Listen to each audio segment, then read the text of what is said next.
do. But they gained a whole new respect for me. But it was just make-believe stuff, and there were a lot of make-believe stories made up. So rather than suffer the wrath, like the story with Nancy Pelosi, I wanted 10,000 soldiers. Donald Trump is giving unscripted remarks in Emancipation Hall after his inaugural address, sort of giving a sort of fantasy riff about strangling people.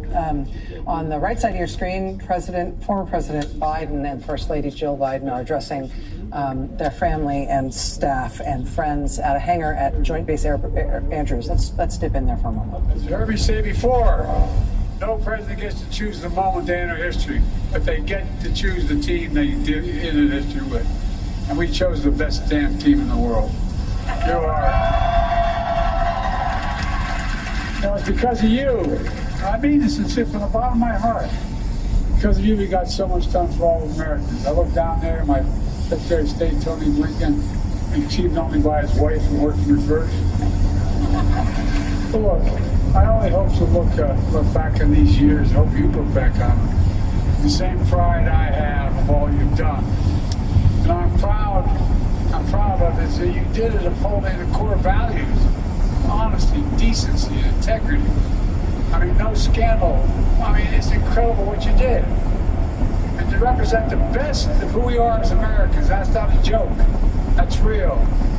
Now, while we relied on your ideas, resolve, and counsel, we also relied on your families. To all your families, thank you for the sacrifices you made. I mean it. For being part of this journey. Every day, I'm deeply moved by all we all did for this country. I really mean it. This is going to mark down just what you did. You know, but the point I want to make today is to make clear my farewell address, as we all do have a lot more to do. You heard the inaugural address today. We got a lot more to do.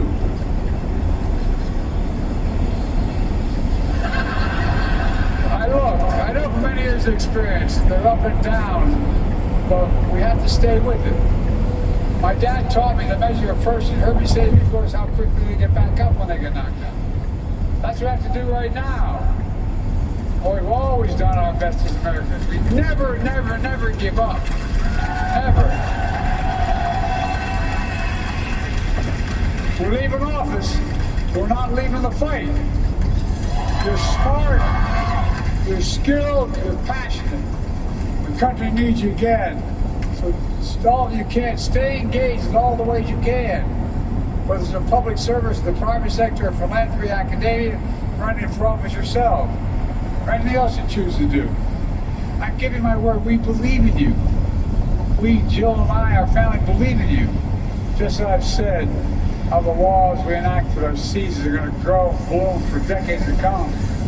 I say that to you as well.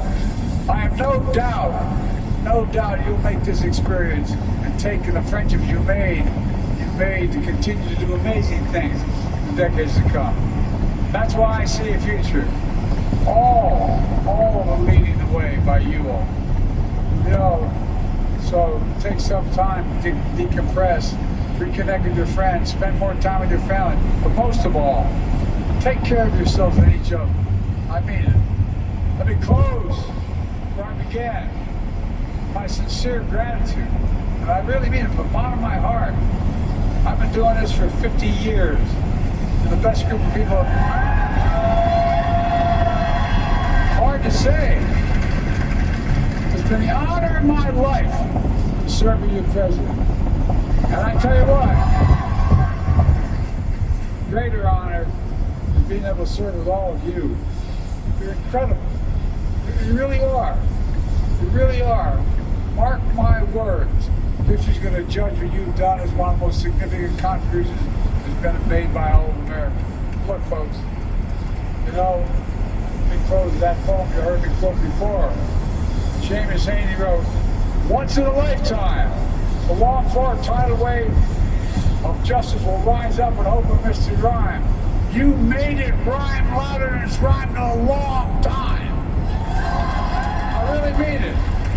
We're on the cusp of real change, so let's take the mystery rhyme. I love you all. I've keeping you too long. Thank you, thank you, thank you, thank you, thank you. Out of my heart. Thank you. I walk this way.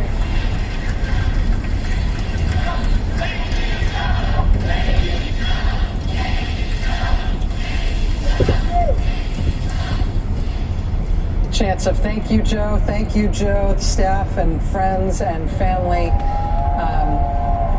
of President Joe Biden and First Lady Jill Biden. If we know anything about Joe Biden, I think we can expect, even though it's very cold in that open airplane hangar, that he's probably going to spend quite some time personally greeting people and saying his goodbyes before he and his wife travel on to Delaware. You see Karine Jean-Pierre there in the foreground greeting her boss, the White House Communications Director, Antony Blinken, outgoing Secretary of State. Jen Psaki, I just have to ask you, having been through these moments, that goodbye to family and friends, that part of the transition is a very informal but potent thing. It's exactly that. And I'm just going to note there's also Steve Ricchetti. I see Mike Donnellan, Ben LeBolt. He's basically surrounded. Evan Ryan, who's the wife of Secretary of State Tony Blinken, who he referenced in his speech. So these are some of the people who have been surrounding Joe Biden, not just for the last 4 years, but for some of them for 20 years, for 30 years. Mm-hmm. And there is, so what you can't exactly see in this picture, and I was here when President Obama left, I was there, is you have a bunch of people who were just a couple of hours ago in charge of essentially the free world in a variety of ways at different levels. And they're all there, many of them wearing jeans and sweatshirts. And they're there because of their gratitude for their time in service, but also to the person who brought them there. Mm-hmm. And I think what we just saw was quite a split screen, I'm just going to have to say, going from Trump to Biden there. President Biden, not perfect. I don't even think he would say that as a president or as a person, but he has a deep love for the country, for public service, something he's been in for 50 years. This is the end of it for him as well. So I think for a lot of people there, who knows when they will see him next. Mm-hmm. They may not see him next. And it is a release of time, energy, love, passion, and running at 100 miles an hour. And that's what you're seeing the scene. When I went to President Obama's goodbye, I'm not a day napper. I don't know if you all were. I wish I was. I completely passed out in the car on the way home because you just have given everything you can through the field here. But yes, I would guess he's going to stay there. He's going to honor the people that served for him, thank them. And that tells you a lot about who he is as a person. This is the personal side of that running through the tape moment at the end of an administration. We're joined by Ari Melber and Stephanie Ruhle as well, our friends who have been watching all these proceedings along with us this morning. Stephanie, as you've been watching this, we saw events at the Rotunda. We saw the second inaugural address of Donald J. Trump. We then saw the off-the-cuff remarks that he gave in Emancipation Hall, where he was fantasizing or talking about how cool it would be to strangle somebody, and was complaining about the January 6th committee, really back to very vintage Trump. We now see President Biden saying goodbye. What have you been thinking watching all this unfold? During that second speech, I just kept thinking all of those tech billionaires, those tech magnates that were right behind him during the inauguration, closer than his incoming potential cabinet secretaries. I wonder what they're thinking now, right? Tim Cook, CEO of Apple, who was never a supporter of Donald Trump before, who was there, right? Even Bill Gates, who wasn't there, but in the last week said he met with Donald Trump and was so impressed. I'm wondering what those people were thinking about that second speech that Donald Trump gave. Of course, they weren't there. You know, he was flanked by Steve Scalise and Mike Johnson, who are, of course, going to applaud him. But those CEOs were not just the richest people in the world.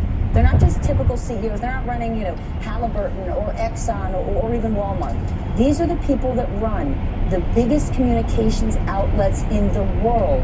And that is who Donald Trump is choosing to have closest to him. So what I'm thinking is, what are we actually going to see? What are we going to hear in the next 4 years, given their amount of control and how much they are now, I'm not going to say in his pocket, but very close to his pocket. And what's dangerous or bad about that in terms of the rest of the country and our democracy?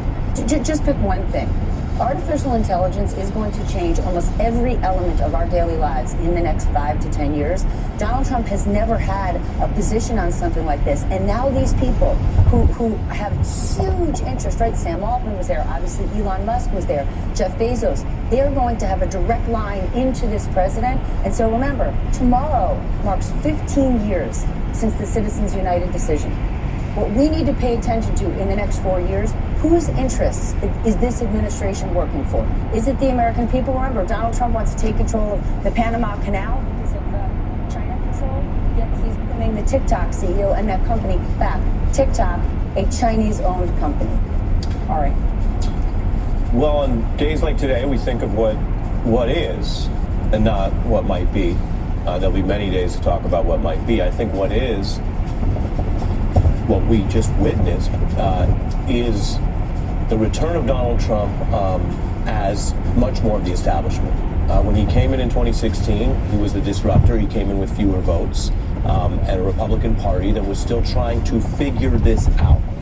And today, the speech we witnessed, the people attending, who Stephanie was just educating us about, tech and business leaders, this is a swing at the establishment. And so he returns in certain forms as, yes, someone who has been convicted, someone who has been documented for certain activities and malfeasance in our system. That's part of our government system. But he also returns having won more votes and with those business leaders and others. So it doesn't sound like an aberration in the hall where he gave the speech.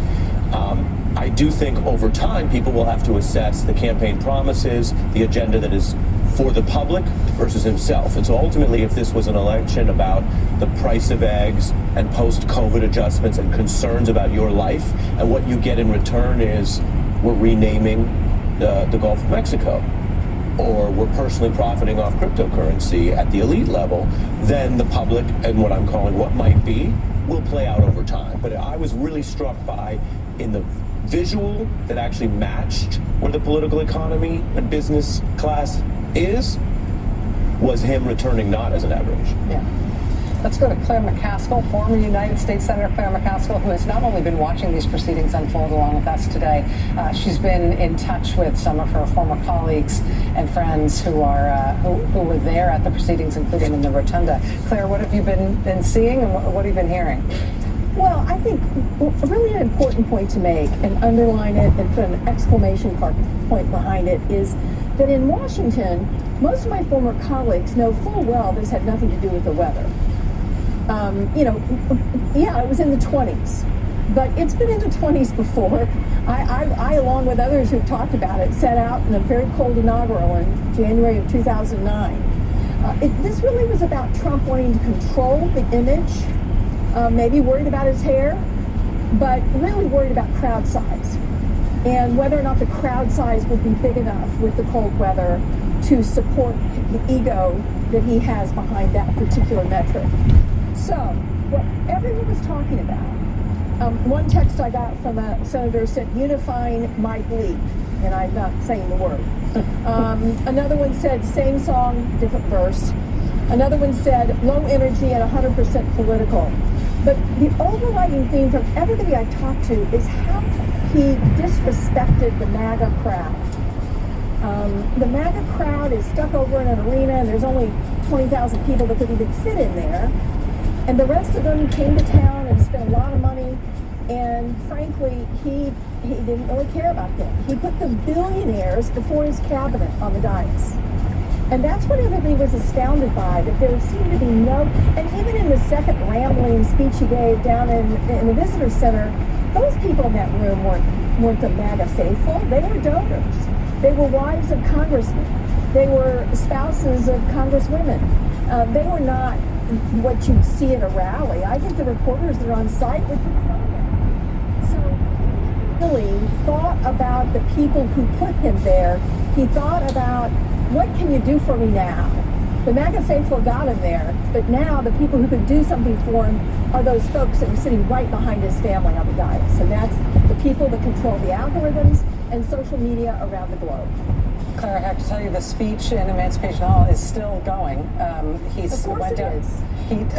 It's It's getting to be Castro-y in here. He started off with talking about the January 6th committee, a string of falsehoods about the committee having deleted evidence, which didn't happen. He said that had there been 500 troops at the Capitol, which Nancy Pelosi made sure didn't happen, then January 6th would have never happened. And by the way, it was 1 million people, and he has great pictures of it. I mean, just a string of falsehoods. And now he's been rambling about the border for a long time. We've seen Mike Johnson and J.D. Vance standing just behind him in matching Trump outfits, who keep but how incompetent. And frankly, historically, this is a much bigger event. If that would have gone like it should have. And the bad thing about it is some bad things happen, like a lot of people in our country that wouldn't be in our country right now. So, that's the bad part. But I will say that it started in 2015, and right from the beginning, when we went to the top, day one, they announced Trump, and Trump went to number one and stayed there for the whole primary. And then we took on Hillary. She didn't look too happy today. We took on Hillary, a very nice person, but we took on Hillary and we defeated Hillary, and then we did much better the second time in 2020. We got millions more votes. We got millions, like 10, 12 million more votes than we did the first time. No president has ever gotten that many more votes. I got like 9 million more than anybody else had ever gotten. And they said we lost. And because of that, I said to Melania, what do you think? And she said, you want to do this again? And had we lost, and had I felt we lost, I wouldn't do it again, because that's like the ultimate poll, right?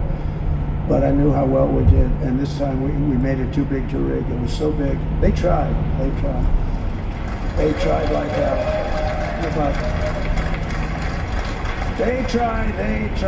to do it, and around 9:02 they gave up. Last time they did bad things, and this time they just said, I don't know if you saw Mr. Speaker in Washington, they had placards, they were all set to march. They thought it'd be closer.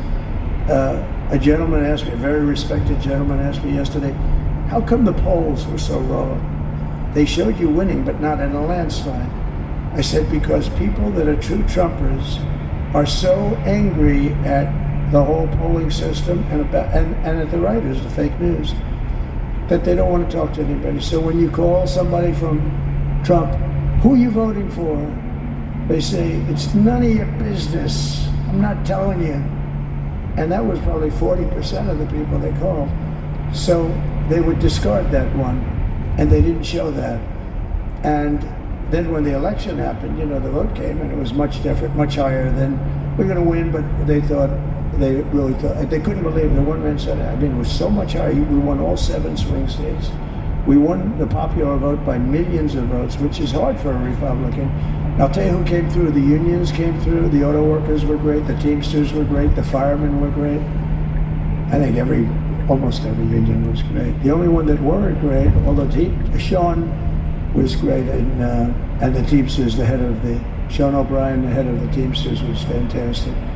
But generally speaking, the head of the union was against Trump, but the union would be with us for like 80, 85%. Look what we did with the auto workers in Michigan. Look what we did with the Teamsters. The Teamsters were unbelievable. They were a solid Democrat vote, and they voted for Trump. So we had a great experience. Now we have to go to work and get it done, because we have to do something that's going to be great. We're going to turn our country around, and we're going to turn it around fast. And I think this was a better speech than the one I made upstairs, okay? I think this was better, JD. I think this was much better, and I got to see my friend. So, Governor, take care of yourself.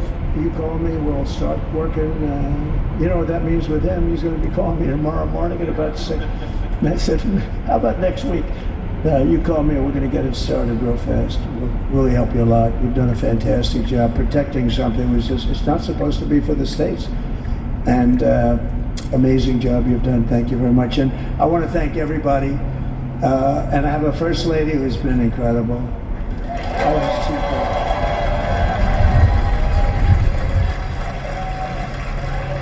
I shouldn't say this.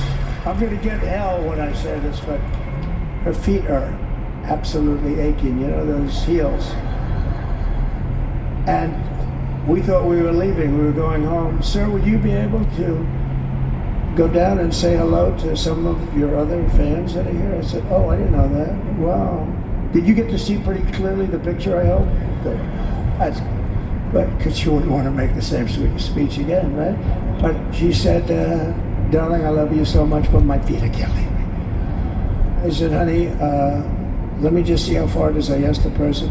Oh, not that long, maybe 400 or 500 yards. That's 5-foot ball fields. I said, can you make it? She said, we're going to make it no matter what. We're going to make it because we have to get right.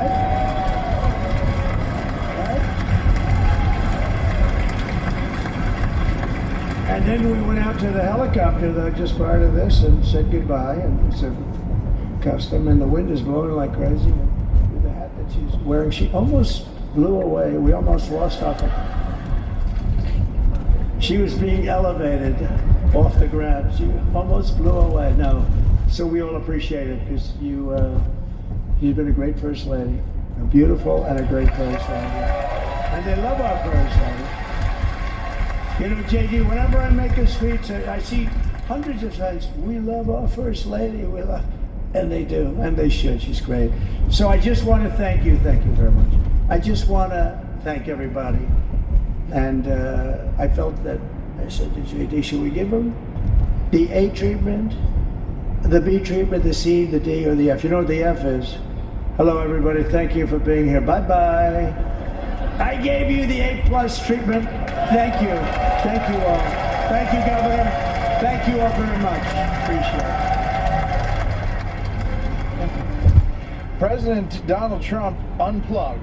We're pretty sure that was not on the teleprompter. That speech actually was longer than the inauguration speech. It was. In an off-the-cuff kind of way, and talking to supporters, saying a lot of times, I shouldn't say this, but I'm going to say this. He seems like he's having a good time. He's having a good time. And then there were a few things that he wanted to get into the other speech. He said that the first lady had said, "Oh, leave that part out," but we heard these folks got the full treatment. As So.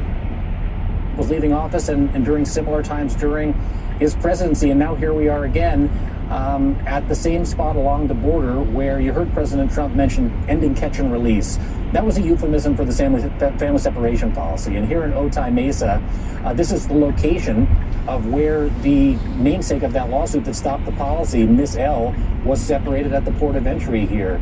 And that was a policy. This location is effectively ground zero for what the Republican-appointed judge who stopped it called one of the most shameful chapters in the history of the United States of America. 5,500 children deliberately taken from their mothers and fathers for no other reason than to harm them. And the facts, as journalists, we can report today, bear all of that out. And while the President Trump, is not promising family separation at the border, he is and did today promise the largest mass deportation effort in the history of the country. And that includes not taking children from their parents at the border, but taking parents from their children in the interior, including potentially in cities all across the country. I was in Los Angeles covering the wildfires just days ago with many undocumented immigrants who were participating in the cleanup effort, in the recovery effort.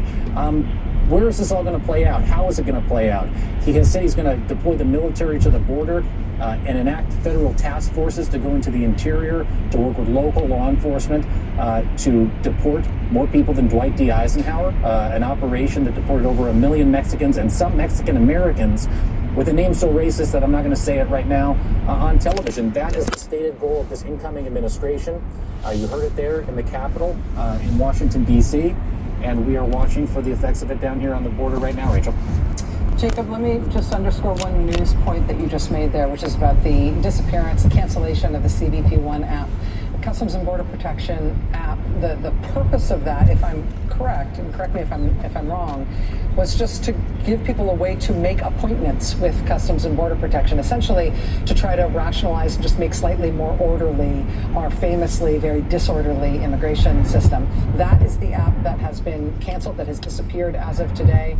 And is it also true that all appointments that were made through that app that were still pending appointments, they have all been canceled? Correct. Canceled, and reportedly about hundreds of thousands, actually, of scheduled appointments have been canceled. And to basically outline what it did, what that app did. Decades ago, you might see thousands of people at any given time crossing at this spot behind me. That app was essentially put into place to mitigate those types of crossings along the border, to give people an opportunity to show up, to have an asylum hearing, to have an interview with officials at the border. The San Ysidro port of entry behind me is one of the largest land border crossings in the world. It was one of the 8 ports of entry that people who made an appointment on that app could show up to and have an appointment so that they didn't have to run across the border. That app and those appointments are now gone. Jacob Soboroff for us in Otay Mesa in California at the border, where again an emergency has just been declared during the second inaugural address of Donald Trump. Alex. You know, it is an extraordinary moment here, and the things that Donald Trump has been saying, I think there's a lot happening in the remarks that he gave. Formally, there were a number of things that maybe people missed, but are worth, I think, redoubling our focus on. Number one, the invocation of the Alien and Enemies Act. That was meant to be a wartime measure. It was used most notably during World War II to justify, courtesy of President Roosevelt, the detention and observation of foreign nationals, including Japanese, German, and Italian Americans. It was in many ways seen as one of the darker chapters of American history, and Donald Trump is ready to revisit it once again. He also said today that he would expand his travel ban to deny entry to the United States to all communists and Marxists. No further details were given on that, though that is certainly a fairly blanket designation and open, I'm sure, to a lot of interpretation. Donald Trump also promised to relocate thousands of troops presently stationed overseas to the U.S.-Mexico border, a movement that would require a great number of resources. There's questions about whether that's even lawful. And then we have, in the last 15 minutes, some new reporting from NBC News that Trump and his administration have prepared a list of pardons for individuals convicted for rioting at the Capitol on January 6th. So a lot to keep track of, a lot happening this inauguration day. It's good to have everyone here. It is, of course, official. Chris Hayes here, sitting at the anchor desk, that Donald Trump is now the 47th President of the United States. He took that oath of office just about 2 hours ago. He is running currently about an hour behind, as far as we can tell. Again, the schedule a bit in flux.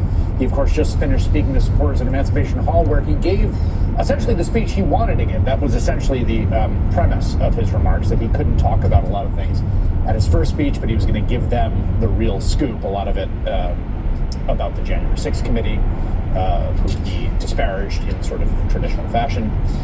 Trump is going to now go attend a congressional luncheon, which is part of the standard suite of events on Inauguration Day behind closed doors. He will enjoy about an hour of bipartisan gift-giving and toast to his health.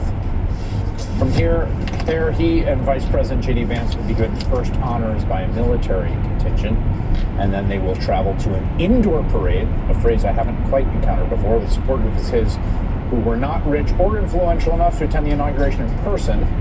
And later this afternoon, Trump is expected to sign, as Alex was just alluding to, another round of executive orders in the White House. We're also looking for the possibility of pardon. So that's where our attention is now turning away from the ceremonial investiture of power to how Trump will use that power. He sort of previewed some of those executive orders in the speech. Very little on details so far. Many of them seem more like press releases than substantive policy changes. And we should be clear here as we start to get this kind of barrage of news, and I want to be straight with you as we cover it. Some of these are going to be legally dubious, practically unenforceable, essentially press releases by another name.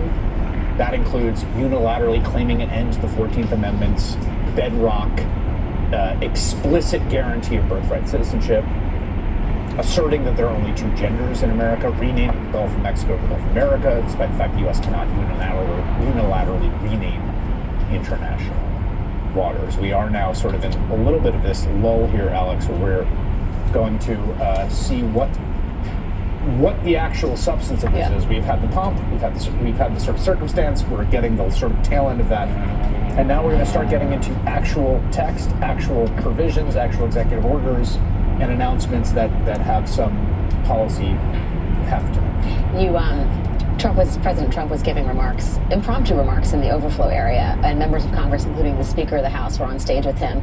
And you could almost see the tension in Mike Johnson's body language, right? There's been this somewhat tumultuous period in which Johnson ultimately secured his speakership, some horse trading presumably in the background, a lot of tension within the Republican conference, and now the rubber is meeting the proverbial road, right? President Trump is talking specifically about things, very vaguely about others, but it's going to be up to Republicans in the conference, in the House, to do the work of this administration. And I think, you know, if you look at the body language, some of it unfolding before our very eyes right now at this luncheon, you know, these are either going to be the foot soldiers or the resistance. And I think what you're seeing is a lot of people girding for the coming storm.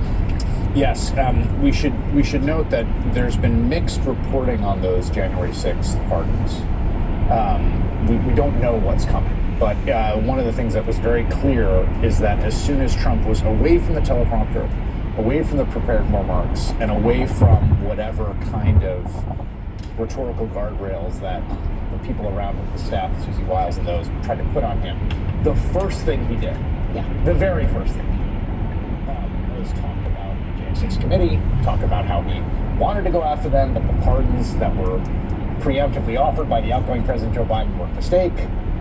So again, we've seen this before, right? With the State of the Union, the first Trump administration, and then him tweeting afterwards. We got a version of that very quickly. Well, it's the devil and the angel on both shoulders. He even talked about how he had to effectively take out some of the January 6th pardons from his speech, and then sort of went on in his impromptu remarks to say, but you know, words speak louder than actions. Or actions speak louder than words, I should say. We'll, of course, be covering all this throughout the next few hours, particularly as these initial parts of the policy agenda of the new administration start to come through. Joining us now from Emancipation Hall in the U.S. Capitol, where Donald Trump just finished his speech, is the great Andrea Mitchell, host of Andrea Mitchell Reports, of course, right here on MSNBC, and she's also our chief Washington correspondent for NBC News. Andrea, what can you tell us about the mood there? That was an extended series of remarks that President Trump gave. Well, this overflow room got an overflow speech because the speech was longer than the inaugural address and a lot more vitriol. I mean, the inaugural address itself was filled with a lot of angry rhetoric, clearly, but this speech was even hotter. As you were just pointing out with Chris, he talked immediately about the January 6th protesters, the rioters, really, that he intends to pardon. He talked about the January 6th committee falsely saying that they had destroyed evidence. He went through a litany, also talking about his previous campaigns, the campaign against Hillary Clinton. He talked about how large the size of his vote was this time. So now what the president is doing is going to the traditional lunch, of course, but what he had here was a large crowd, 1,300 people, 500 more in an overflow room for this crowd. These were people who could not, who were supposed to be on the West Front, as we all were, and because they moved it inside, they couldn't fit in the rotunda. And it was very clear that he was really happy with the way the rotunda had worked out and the way this inside pageantry had worked, because it was very much, as he described it, better than it would have been outside. So whether or not the call to go indoors was the right call, or whether it was something that clearly he did, which is something we know. I know that from the inaugural committee, the senators and House members who were on that committee, they said this was not our call. They said this on Friday and Thursday when the call was made, that this was his decision and for the safety, but there may have been other reasons as well. But this speech was really tough, and it was unscripted. It was very long, I think 30 minutes, if not a little bit more.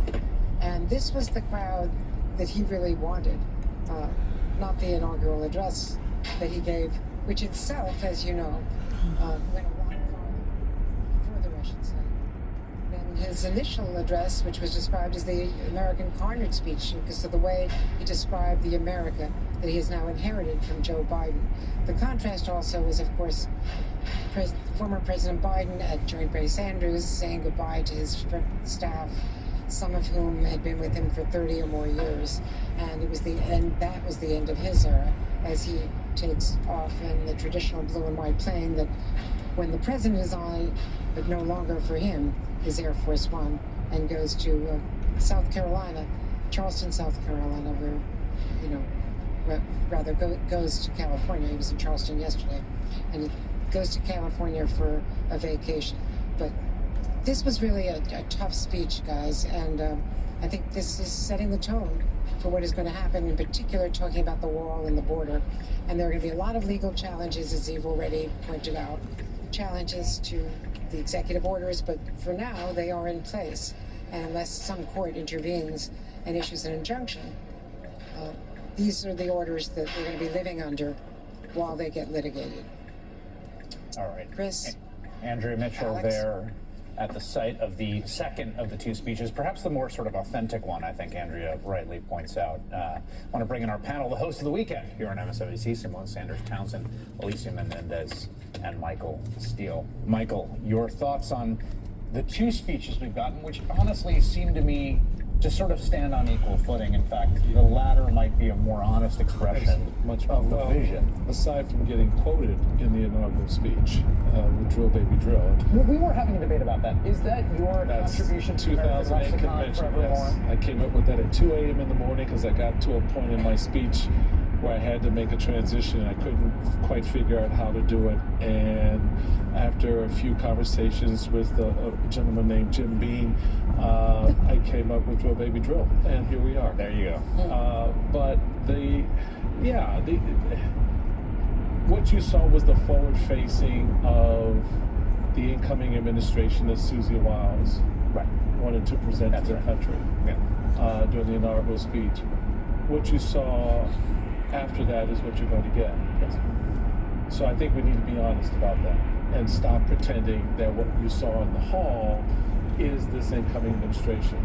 They have telegraphed and pre-programmed as much of this as they could. They baked it in as hard as they can. Susie Wiles' job now as chief of staff is to refine the edges and to soften the daggers and the hard edges that are to come. But I think that more extraneous, extemporaneous, some would say extraneous, I guess, extemporaneous conversation that he had in the second speech is where what he feels, what he thinks about his political opponents, what he thinks about the Congress, which is why the speaker's standing there looking as speakers do, nervous and concerned when the president is going on like that. And so, I think for me, that was the more important speech of the day. And there we are. Alicia. I've been trying to come up with a framework for myself, understanding that they are going to flood the zone. That is Stephen Miller and the entire Trump administration's approach. That is so that we all, the American people, become overwhelmed. We can't figure out what it is we're supposed to respond to, protect democracy, an organization we often have, the ambassador in all of our programs, put out this framework for thinking about and sorting through everything that we heard today and everything that we're going to see in action over the course of the next week. And at least for me, I think it's something of a North Star as we sort through everything that they are promising. So one of the examples they give is the action tangible, actionable, and detailed, right? So maybe Gulf of Mexico is not the thing we got our blood pressure over. Maybe it's a thing where all of a sudden they're attaching funding numbers, they're attaching legislation. We actually have a sense of how they're going to carry it out. Does this thing cause irreparable harm to real people? And I think this is where immigration becomes a real issue, especially as we've heard them wanting to use force in American cities. Even just the threat of these raids already causing a chilling effect in so many places. You have schools trying to figure out what are we going to do with these kids if all of a sudden mom and dad can't pick them up at the end of the day, the confusion and chaos that is. So that is real, and we got to keep ourselves focused on that. And does this entrench the authoritarian faction in power and make it more difficult to dislodge, right? What here is undoable? That's why something as unsexy as Schedule F becomes really important, because once it is enforced, it gives him and his administration so much more power to hand the government over to their loyalists and really begin making changes that will become much harder to do. Schedule F, of course, an attempt on the way out of the first Trump administration, later rescinded by Biden, to essentially change the conception of civil servant protections for various members of the federal government. We see the 47th President of the United States, Donald Trump, walking into what will be a signing ceremony. Simone. Yes. Maybe, I don't know if the new White House communications and press staff have figured it out, but it's more helpful to us all if we know what's happening and if they, send us some guidance. But he's about to sign. Unsure about what he's about to sign. We're gonna watch as he does begin this official signing ceremony. We're gonna find out what exactly is being signed. Take a listen. They're going to be happy with these documents.